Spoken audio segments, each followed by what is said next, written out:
স্নেহের ছাত্রছাত্রী, আমি দীপান্বিতা ম্যাডাম। আমার ইউটিউব চ্যানেল দীপাস টিচিংয়ে তোমাদের সবাইকে স্বাগত। আজকে থাম্বনেল দেখে নিশ্চয়ই বুঝতে পারছো যে আমি পিপিএস এবং পিপিআর নিয়ে আলোচনা করতে চলেছি। তোমরা যারা মাধ্যমিক পরীক্ষা দিয়েছিলে 2026-এর ক্যান্ডিডেট, তোমাদের রেজাল্ট প্রকাশিত হয়ে গেছে 8 তারিখে। 8ই মে 2026-এর মাধ্যমিক পরীক্ষার্থীরা তোমরা তোমাদের রেজাল্ট জেনে গেছো। এই রেজাল্টে অনেকে খুশি, আবার অনেকে হয়তো তার নির্দিষ্ট কোনো একটি বা দুটি বিষয়ের নম্বরে খুশি নয় বা সামগ্রিক রেজাল্টে খুশি নয়। এক্ষেত্রে তোমরা যেটা করতে পারো সেটা স্ক্রুটিনি বা রিভিউ করতে পারো। স্ক্রুটিনি, পোস্ট পাবলিকেশন স্ক্রুটিনি অর্থাৎ পিপিএস। এই পিপিএস আর পিপিআর হচ্ছে পোস্ট পাবলিকেশন রিভিউ। এই দুটোরই ব্যবস্থা রেখেছে পশ্চিমবঙ্গ মধ্যশিক্ষা পর্ষদ। প্রতি বছরই এই ব্যবস্থা থাকে, এবছরও তার অন্যথা হয়নি এবং এটা 8 তারিখ থেকেই করা যাচ্ছে। আমি সম্পূর্ণটা জানাবো, কবে থেকে করতে পারবে, কতদিন অবধি করতে পারবে, সর্বোচ্চ কটা সাবজেক্ট করতে পারবে এবং কত টাকা লাগবে।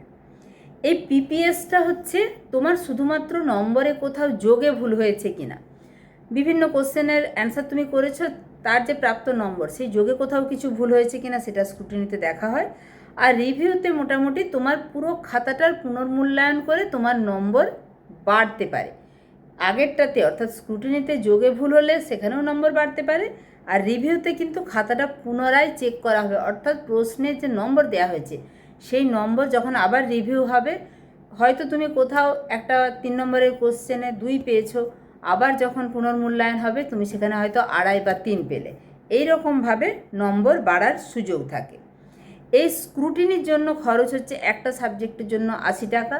তুমি যদি দুটো সাবজেক্ট করো তার জন্য 80 160 টাকা, এই হারে খরচটা হয়।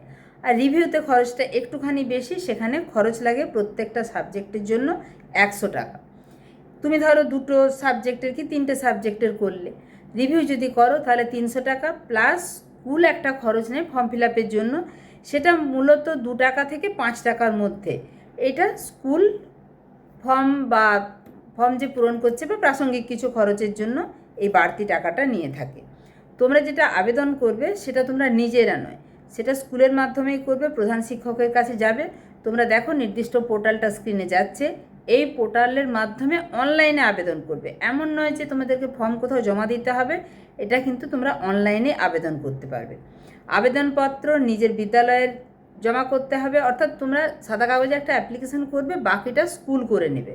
তোমার নাম লিখবে, রোল নাম্বার লিখবে, যে বিষয়ে পিপিএস পিপিআর করতে ইচ্ছুক সেটার নাম লিখবে, মার্কশিটের একটা ফটোকপি বা জেরক্স কপি দিবে এবং নির্দিষ্ট পরিমাণ যে ফিজটা বললাম সেই ফিজটা জমা করতে হবে।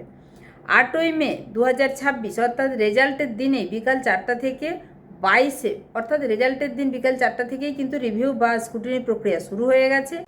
এটা চলবে 22 মে 2026 মধ্যরাত্রি পর্যন্ত, অর্থাৎ রাত্রি 12টা পর্যন্ত এই আবেদন জমা নেওয়া হবে। ম্যানুয়ালি কিন্তু কোনো আবেদন জমা নেওয়া হবে না, স্কুল কর্তৃপক্ষের মাধ্যমে অনলাইনে আবেদন করতে হবে। তাহলে তোমাদের যেই বিষয়গুলোতে মনে হচ্ছে যে তোমাদের নম্বর কম হয়েছে, তোমরা একটা অ্যাপ্লিকেশান দাও, সাদা কাগজে অ্যাপ্লিকেশান দিবে, তোমার কোন কোন সাবজেক্টে তুমি রিভিউ করতে চাও স্কুলে এসে যোগাযোগ করো।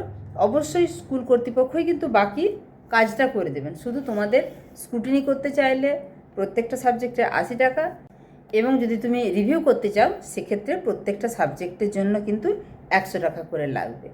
ঠিক আছে, এই ছিল উপস্থাপনা। যেটুকু জানতাম বা যেটুকু তোমাদের এই পিপিএস পিপিআর বিষয়ে পর্ষদের তরফে জানানো হয়েছে সেই তথ্যটাই তুলে ধরলাম। তাই এই তথ্যটা অবশ্যই বন্ধুদের মাঝে শেয়ার করে দিবে।